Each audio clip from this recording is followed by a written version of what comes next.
తాకట్లో ఉన్న మీ బంగారాన్ని విడిపించి ఆ రోజు ఆన్లైన్ రేటుకి కొంటాం. Sharma gold company.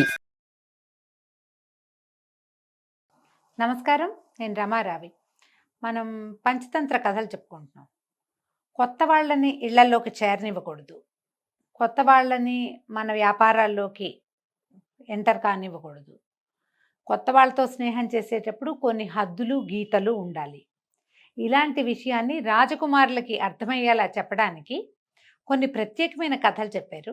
అందులో ఇదొక కథ అన్నమాట. ఇప్పుడు మనం చెప్పుకునేది ఇందులో పూర్వం ఒక అడవిలో పెద్ద బూరుగు చెట్టు ఉండేదట, చాలా పెద్దది.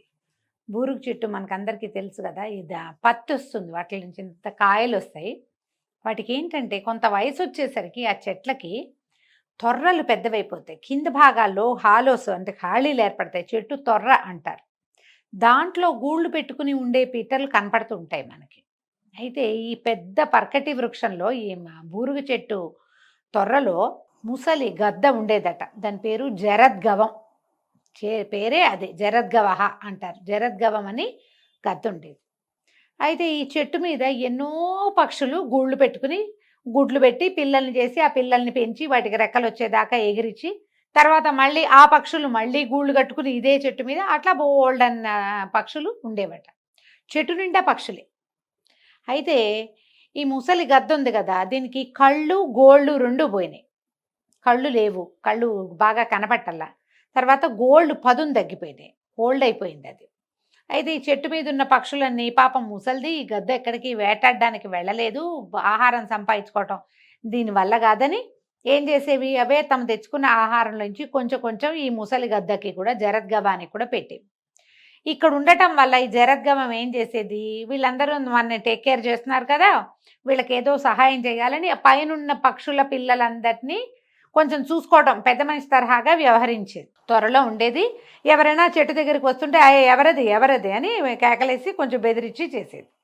అయితే ఈరోజు పక్షులు పొద్దునే వెళ్ళిపోవటం, చీకటి పడేదాకా రాకపోవటం, ఇక్కడ పెద్దగా కాపలా ఉన్నట్టు ఎవరూ లేకపోవటంతో ఒక పిల్లి ఇక్కడికి వచ్చిందట. ఈ పిల్లి పేరేంటి, దీర్ఘకర్ణం దాని పేరు.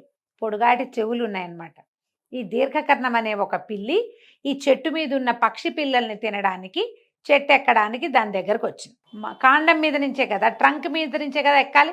ఎప్పుడైతే ఈ పిల్లి సమీపించిందో అది ఉండుండి ఉండుండి మియావంటూ మెత్తటి అడుగులుంటాయి. పిల్లిలాగా నడుస్తున్నాడు అంటారు. అందుకే అది నడుస్తుండే శబ్దం కాదు, దాని కింద మాంసపు ముద్దలు బాగా ఉంటాయి. కుక్కలు అవి నడిస్తే కొంచెం గోళ్ళు తగిలి శబ్దం వస్తుంది, పిల్లి నడుస్తుంటే శబ్దం రాదు. కానీ ఈ పిల్లికి ఆ వాసన, తర్వాత ఏమో దాని కదలికల్లో ఉండేటువంటి బరువు దీనికి తెలిసిపోయింది. ఈ గద్దకి, ముసలి గద్ద ఎవరు ఎవరు ఎవరది అని కేకలు పెట్టింది. పిల్లి హడిలిపోయింది. బాబోయ్ చచ్చాన్రా దేవుడా, ఎవరో ఉన్నారు ఇక్కడ అని చూస్తే లోపల నుంచి పెద్ద గద్ద బయటకు వచ్చింది. దాని బ్రహ్మాండమైన ఆకారము, పదును లేకపోయినా పెద్దదిగా కనపడే ముక్కు, దాని రెక్కలు, గంభీరమైన గొంతు చూసేసరికి పిల్లికి భయపడి చచ్చింది. దానికి చచ్చే భయం వేసింది. అమ్మ బాబోయ్, గద్దకి దొరికిపోయామని నమస్కారం నమస్కారం అండి, బాగున్నారా బాగున్నారా అని మర్యాదగా పలకరిచ్చేసింది గద్దని. పలకరించేసరికి జరద్గవం అడిగింది, ఎవరు నువ్వంటే, నన్ను దీర్ఘకర్ణం అనే పిల్లండి, నేను పిల్లిని, నన్ను దీర్ఘకర్ణుడు అంటారు. అబ్బో నేను చాలా అద్భుతమైన వ్యక్తిని, నేను ఎంతకాలమో మాంసాహారాలు అవి ఇవి తిని అవన్నీ మానేశాను. ఇప్పుడు నేను చాంద్రాయణ వ్రతం అనే ఒక వ్రతం చేస్తున్నాను.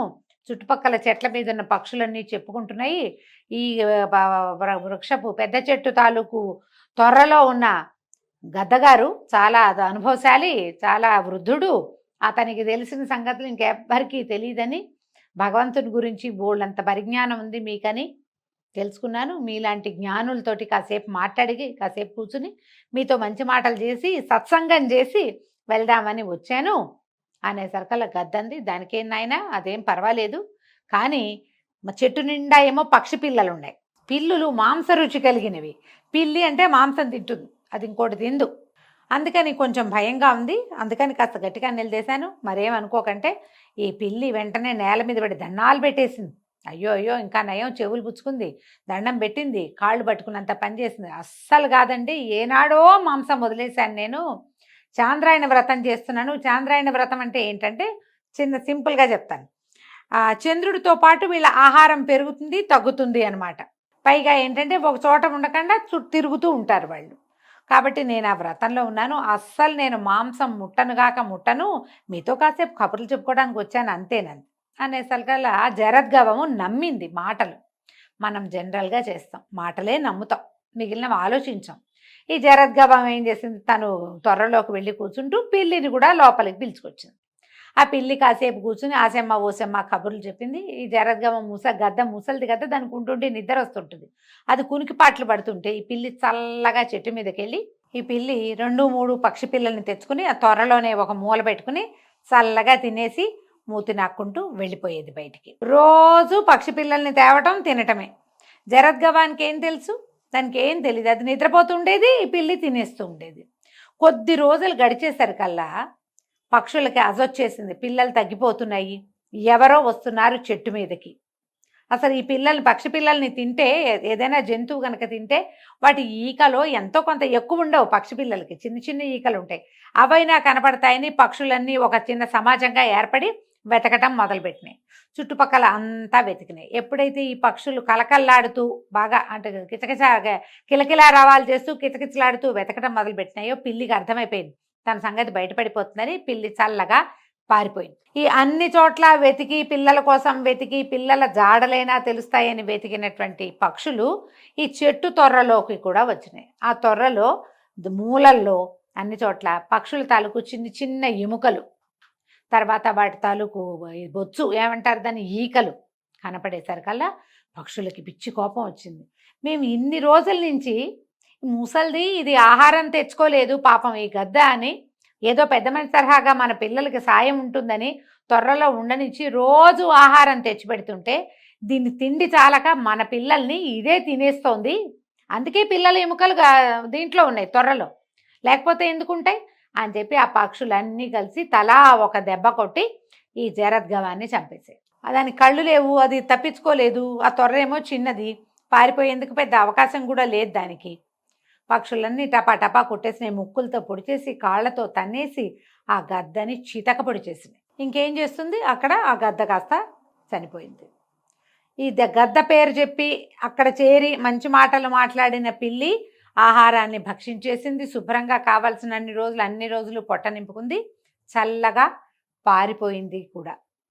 ఏమీ తెలియక ఈ ఏమంటారు గుణగణాలు కులగోత్రాలు తెలియకుండా ఒక పిల్లికి ఆశ్రయం ఇచ్చినందుకు ఈ ముసలి గద్ద తను చేయని తప్పుకి బలైపోయింది. అందుకని ఎప్పుడు కూడా కొత్త వాళ్ళని మనతో కలుపుకునేటప్పుడు వాడి వేరేబౌట్స్ తెలుసుకోవాలి. లేదా వేరేబౌట్స్ తెలియకపోతే వాళ్ళని ఎక్కడ ఉంచాలో అక్కడ ఉంచాలి. మన ఓ ప్లేస్లోకి వాళ్ళని పూర్తిగా రానివ్వకూడదు. ఇది పురాతనమైన గాథైనా ఇప్పటికీ కూడా నమ్మి మోసపోయే వాళ్ళ సంఖ్య చాలా ఎక్కువ మన దేశంలో. నమ్మటం, మోసపోవటం. నమ్మకపోతే ఎవ్వరూ మనని మోసం చేయలేరు. నమ్మిన గద్ద ఎట్లా మోసపోయింది చూడండి, చివరికి మరణం వచ్చేసింది.